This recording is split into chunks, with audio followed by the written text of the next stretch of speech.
I'm Mark Letty. I'm the program officer with the NSF Includes program, who's had the wonderful opportunity to work with this team on the NSF Includes Reset Conference. We're so very excited about this work. And I am also extremely pleased to introduce you to Dr. Karen Marrongelle. She's a dear colleague and friend. She's the Assistant Director of the National Science Foundation for Education and Human Resources. She leads the Directorate in supporting research that enhances learning and teaching to achieve excellence in U.S. science, technology, engineering, and mathematics education, which we often refer to as STEM education. Prior to joining NSF, Dr. Marrongelle was Dean of the College of Liberal Arts and Sciences at Portland State University, and she was a professor of mathematics and statistics, where she oversaw 24 departments and programs across the humanities, social sciences, and natural sciences. In addition to her work as Dean, Dr. Marrongelle has served as a faculty member in the Department of Mathematics and Statistics at Portland State University since 2001. Prior to her appointment as Dean, she held positions as the Vice Chancellor for Academic Strategies and Assistant Vice Chancellor for Academic Standards and Collaboration with the Oregon University System. From 2007 to 2009, Dr. Marrongelle also served as a program officer at the National Science Foundation. She led numerous grants. We worked together while she was there. She collaborated with researchers nationally and internationally to improve undergraduate mathematics education and K-12 mathematics professional development. Dr. Marrongelle has a bachelor's degree in mathematics and philosophy from Albright College, a master's degree in mathematics from Lehigh University, and a doctorate in mathematics education from the University of New Hampshire. Please join me in welcoming Dr. Marrongelle to the stage, sort of the virtual stage. Thank you so much, Mark. It is, I'm really absolutely delighted to be here with all of you. And if you just give me a moment, I will share my screen. I think I have too many windows open right now. It's not detecting my PowerPoint presentation. But as I was saying, I'm really, really pleased to be here with all of you to talk with you today. And let me get here.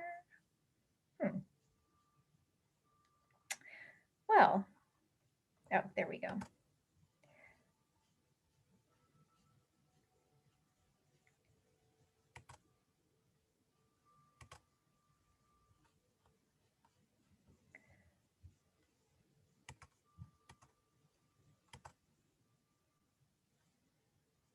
Okay, oops.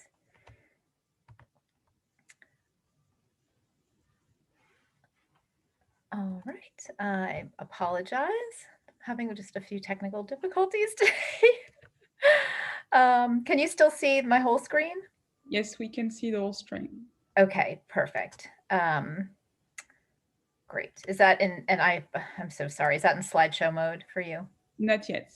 Oh, darn it. Okay. Your PowerPoint application. Yeah. I have the dual challenge of trying to share while also trying to read.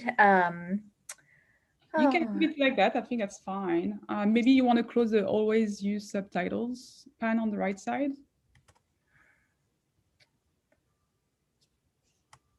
On the very right. Yes, I see it. Yeah, thank you. Oh. All right, and then let me try this again. Yep. Okay. Right. Sorry. This is oh, the issue is that I don't have access to my my talking points. Okay.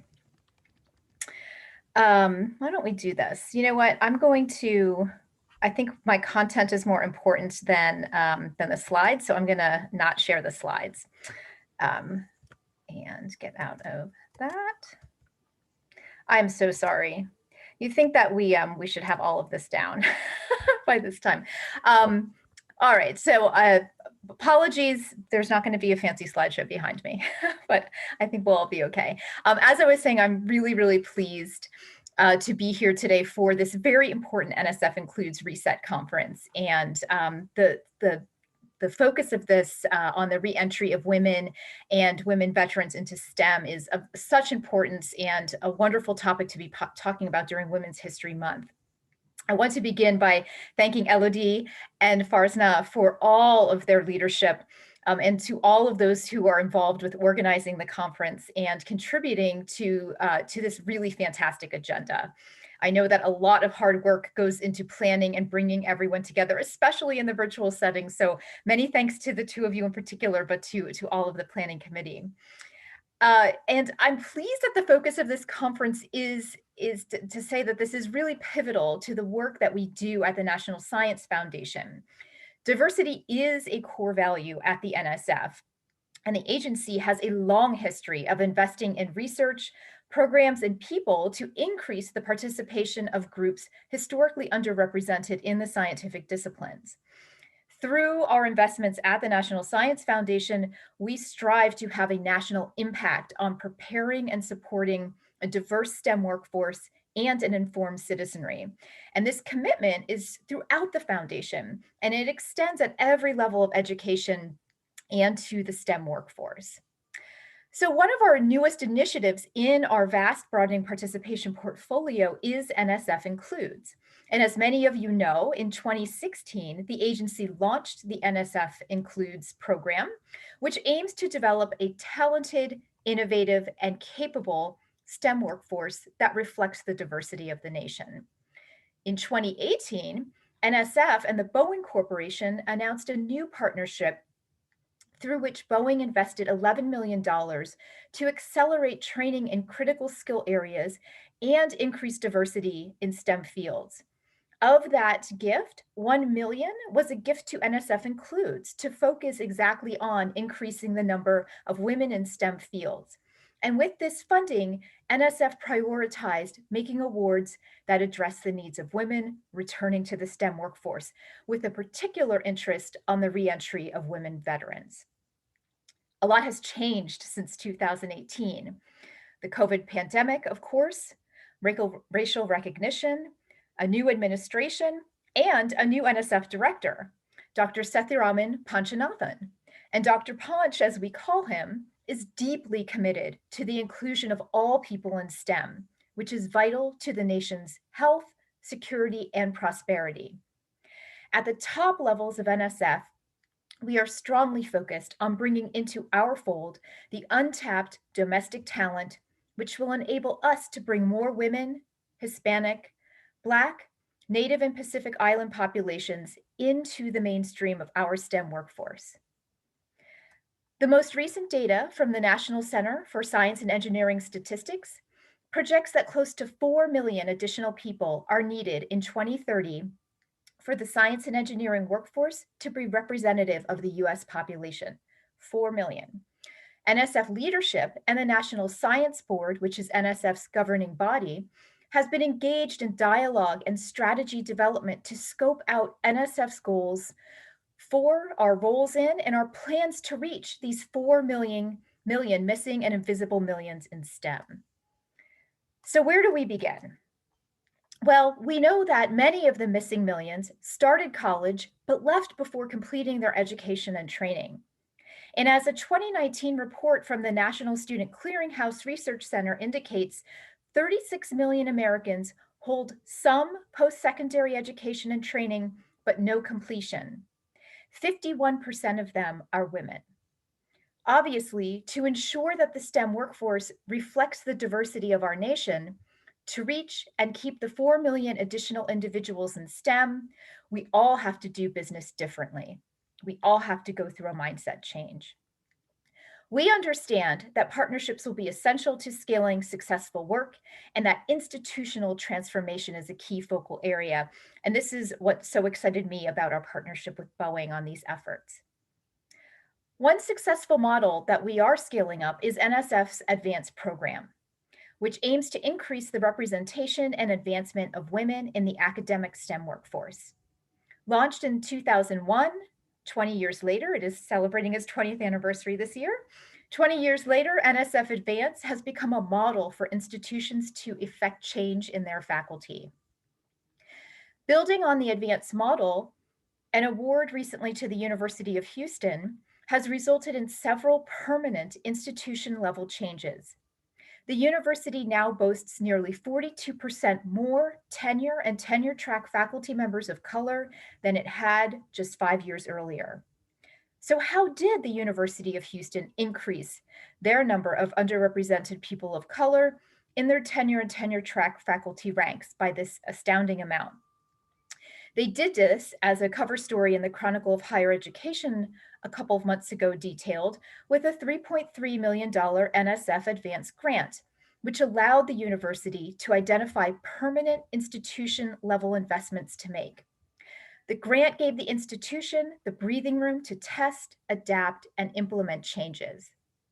We need hundreds more University of Houstons around the country to address the missing and invisible millions challenge in front of us. In this example, you can see clearly the role of NSF. We helped to catalyze and get the work started, but the desire to change had to be present at the University of Houston before they even submitted an NSF Advance proposal.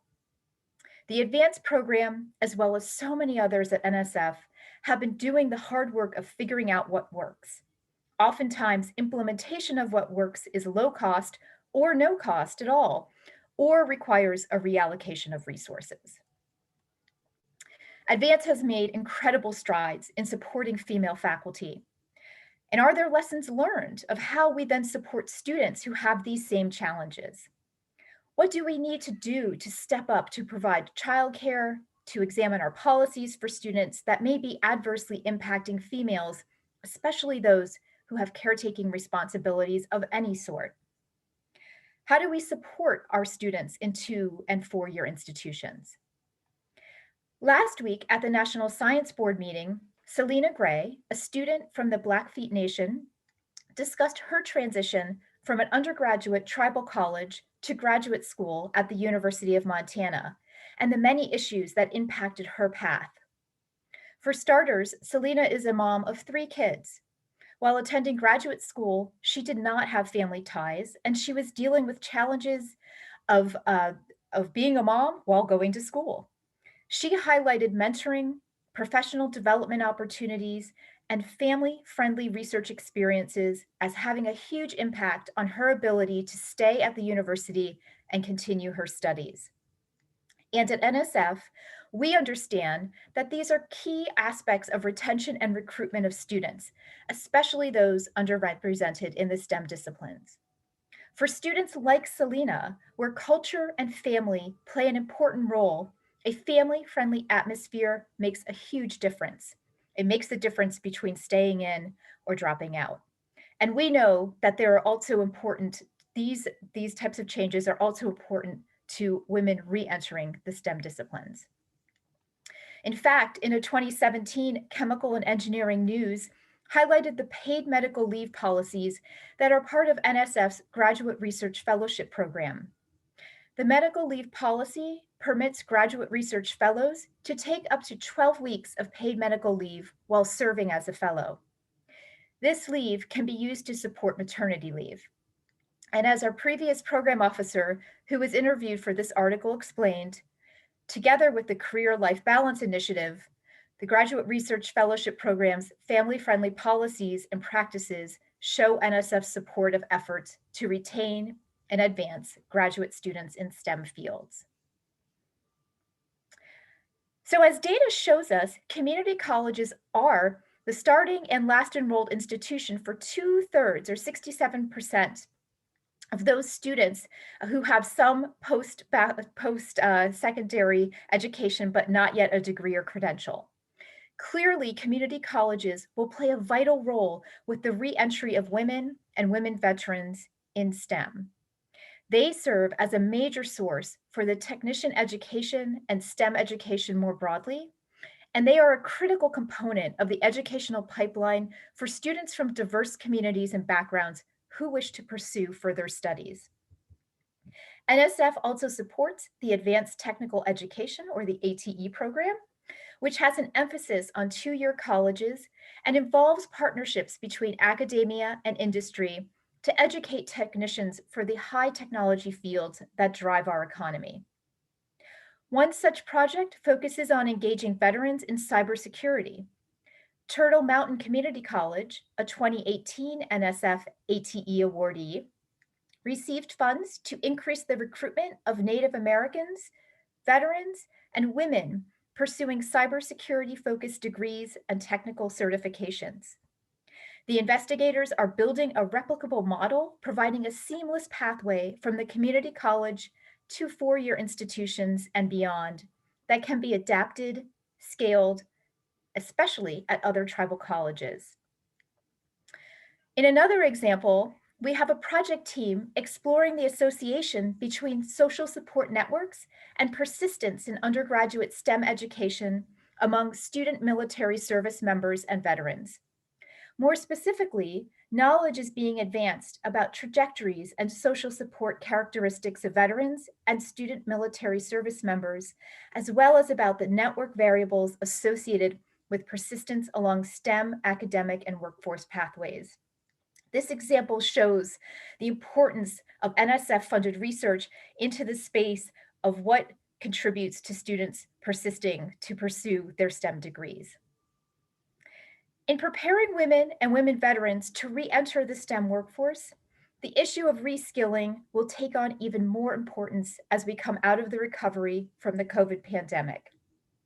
Ensuring that we provide the best path forward to prepare a STEM workforce that is able to continue driving innovation requires us to ask some straightforward questions. How do we provide education today for the jobs of tomorrow? How do we re-educate our current workforce for their rapidly changing jobs? Our industry partner, Boeing, helped kickstart efforts to take educational tools to scale and advance our knowledge about this key question. How do we reskill the American advanced manufacturing and engineering workforce? To help answer this question, we hosted a two-day workshop on reskilling America's workforce, exploring the nation's future STEM workforce needs, which resulted in 4 broad recommendations. 1, facilitate coordination both internally within each federal agency and externally across all agencies on workforce development. 2, support the creation of an education ecosystem, pathways, and workforce partnerships models that result in dissemination and widespread take-up of research findings by the broader community. 3, plan and implement new federal programs and activities focused on STEM-capable workforce development and reskilling. And finally, create a clearinghouse of policies, best practices, and recommendations for state and local governments to align and leverage federal legislation related to STEM, STEM-capable, and broader workforce topics. I think that today's NSF Includes Reset meeting is responding to some of these recommendations, and I look forward to hearing about the outcomes of today's events. Again, it's such a pleasure to be able to talk with you. I wish you all the best in this meeting. Thank you so much.